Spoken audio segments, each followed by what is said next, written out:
Every election promises change, new leaders, new policies, new priorities. And yet, no matter who wins, one thing never changes. Debt always grows. Banks always survive. Political power always bends in the same direction. So here's the mystery. If governments are elected by people, why does financial power never seem to change hands?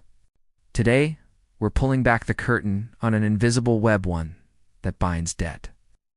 Banks and political power so tightly together that separating them has become almost impossible.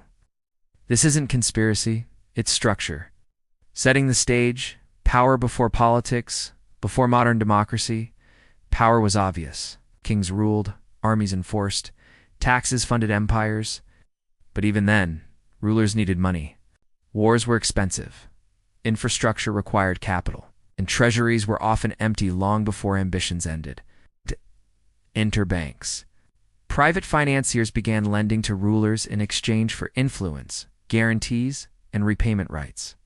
Slowly, power began shifting, not away from governments, but around them. Ow. Money didn't need a throne. Ow. It needed leverage. By the time parliaments formed and voting rights expanded, financial systems were already deeply embedded in governance itself.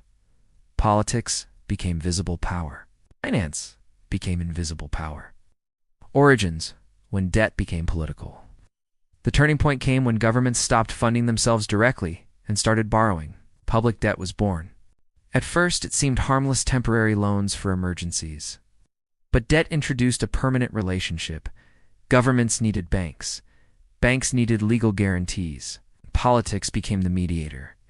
Central banks emerged as independent institutions, supposedly neutral, technical, and apolitical. In reality, they became the bridge between finance and government. Interest rates began shaping elections. Bond markets disciplined politicians. Credit ratings determined national survival. Political power now depended on financial approval. The rise institutionalizing the web over the 20th century, the web tightened.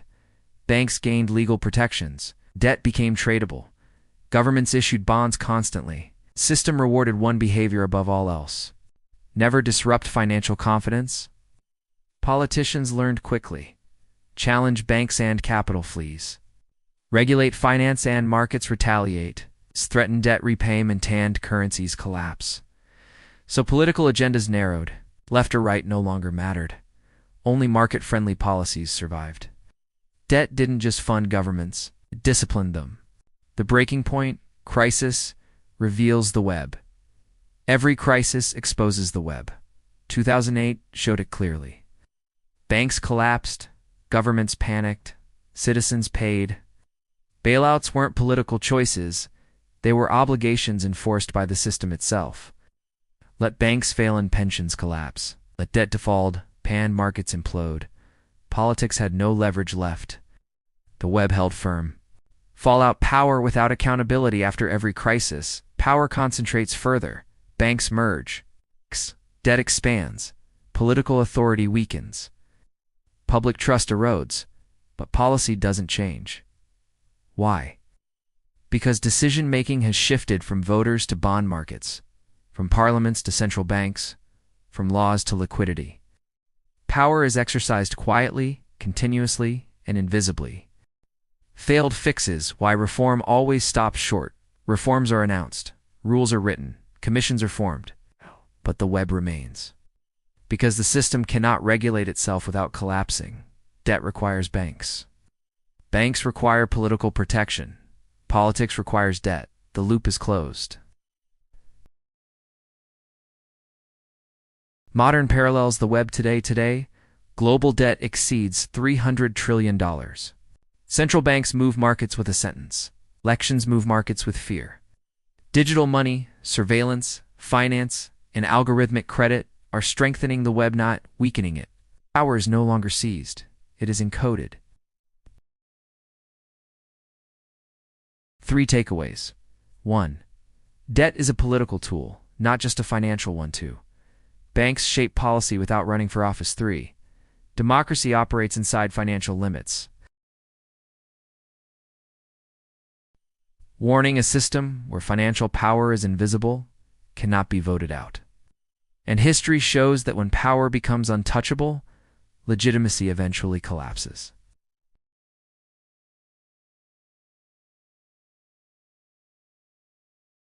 When nations fail, we assume everyone loses.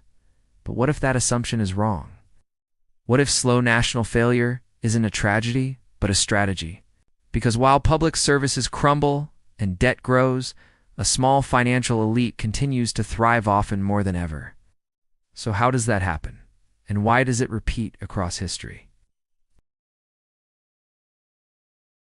Setting the stage to economies. One country, every nation now operates two economies. One is visible, wages, taxes, public services. The other is abstract, assets, capital flows, debt instruments. Financial elites live almost entirely in the second.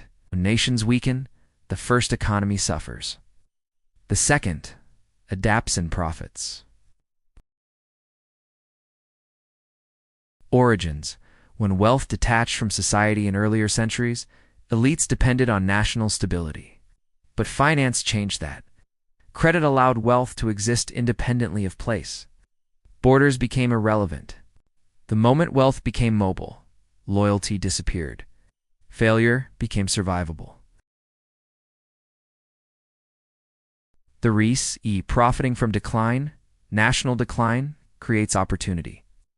Cheap assets weaken currencies, desperate governments, privatization elites buy what nations are forced to sell. This isn't corruption, it's opportunity built into the system. The breaking point crisis is the catalyst crisis accelerate transfer. 2008 proved it. Public debt absorbed losses. Asset prices recovered rapidly. Failure became profitable.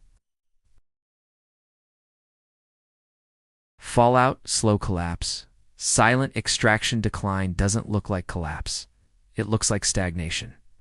And stagnation is easier to exploit. Failed fixes. Why nothing changes. Reforms focus on symptoms. They never touch capital mobility, debt dependency, or elite insulation. Because doing so would threaten the system itself. Modern parallels. The pattern now: stock markets soar. Public trust collapses. This divergence isn't accidental. It's structural. 3 takeaways. 1. Elites are insulated from national decline.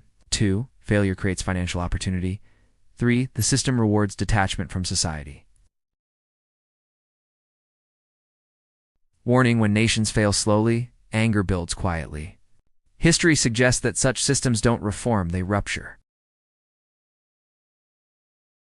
Call to action: if this opened your eyes, subscribe and share. Because systems that profit from failure only survive as long as they remain unseen.